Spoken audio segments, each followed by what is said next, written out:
Alright, we're going to try a new project today. We're going to install a trailer gate assist on this trailer, which is, this is not a kit. There's some kits out there you can buy, but they're pretty expensive, so I'm trying to save some money, doing it myself. I picked up these garage door springs, came with these cables, probably about 6-8 foot of cable, more than I need, and they were only $8.99 each at Menards, and 90 pounds each, so 180 pounds of lifting ability. I got some scrap bolts and stuff that I had laying around. This is actually go on the gate for the cable to hook to, and these will hold the spring down through there, and this will actually be the cable guide, which I'll tack weld that on there. So this cable will go through that center hole. This is all the scrap stuff I had laying around. So what we're going to do is going to put about 3 welds on each side down on this, just to hold this down. And all this does is, this is a protection in case the spring explodes. It keeps it contained instead of flying out like shrapnel and possibly damaging somebody or somebody's property. And I got 2 of these. They're the same length, probably 5 foot long, and these springs are, I don't know, 2 foot long, 18 inches, something. Well, they're 26 inches maybe. 2 foot, 26 inches, somewhere in that range. And 180 pounds of lift capability for assisting this gate. So I don't know how much the gate weighs, but it's heavy. So hopefully it will save my back a little bit. So we got the old Chicago welder there. This is a little flux core welder. I really like it. Got it at the Harbor Freight. I wasn't sure if I like it, but I kind of do. So it's better than the old stick welder I had. But one of these days I'll upgrade to a MIG, maybe. We'll see. Until then, all right, I'm gonna get this stuff started here. So I'm gonna tack weld a little bit, and then I'll come back. Bye. All right, so we got the cable guide welded on there. It's not the greatest weld job, but I am not a great welder, so that's probably why. Now we got all this excess cable, so I decided to go ahead and double loop it. I'll probably wrap it with tape or something on this outside, and then got it ran in here to the spring, and then with this spring we'll bolt down probably on the last one here. Hopefully we can get, well, actually no, that's not gonna work probably.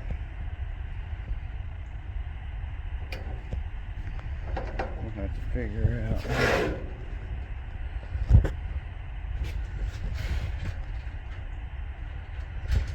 where to put it. This could go into the fender. Yeah, we'll have to.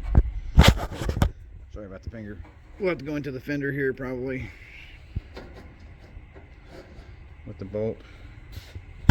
Let's see how long that would be. Might stack another couple of washers on there. I don't think it'll hit the tire, but I really don't want it to hit the tire. I think we'll be okay. Alright, well, yeah, we should be fine. Alright, so I'm going to go ahead and get the other one set up, and then we'll check our progress in a minute. Alright, so put some weld down. On the end there. Oops. Anyway, and we got our cable in and our spring in. We'll put a bolt through the end over there. I thought we was going to have to go up and down to hold the spring on this end, but we're not going to have to do that. We'll have to go through sideways because of the way the spring end is, which would be better because I don't want the bolt. I don't want to drill through the fender and possibly poke a hole in the tire anyway. So, all right, making some progress. Okay, so we got our spring secured there, and it's all contained in here with the cables. We got double cable looping around the loop here, and we just let it down, and there's not a whole lot of tension taken off of it yet, but I'm hoping it's better whenever we get the second one in here.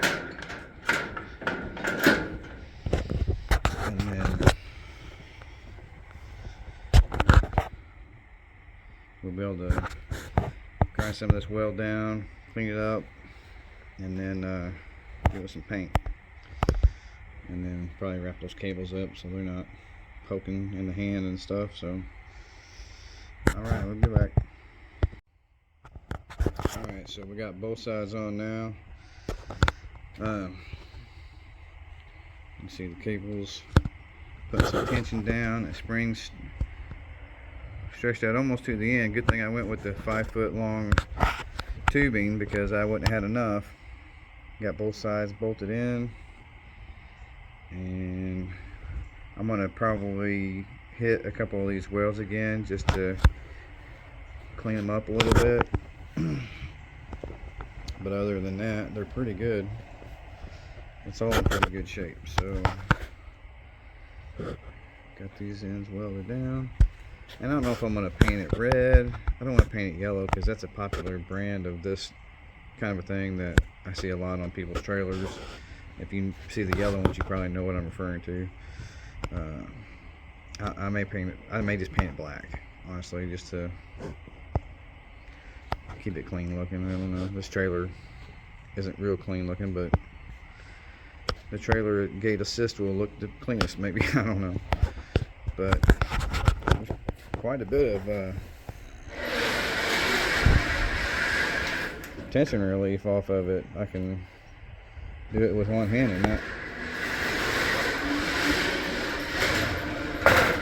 not strain too bad. I kind of wish the springs were a little stronger, but I think the 90-pound springs were the only ones that would fit in my tubing that I have, so that's what I went with. And they were cheap, so I can't really complain about that. I gotta tighten these bolts up here. I don't know, I might grind that off. I hate to catch a tire on that with the lawnmower. Grind that down or something there, I don't know. But yeah, here it is. It's supposed to rain tonight and then tomorrow, so I don't know if I'll get to painting it for a little bit, but there it is. Turned out pretty good. So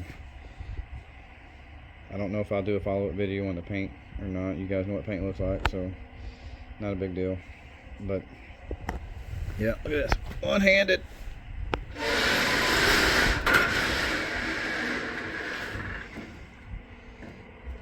I might tighten the cables up a tad bit because that one's a little loose.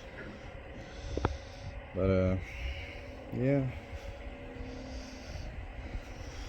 that one's a little loose too, but we'll see. Alright, thank y'all for tuning in. Adios.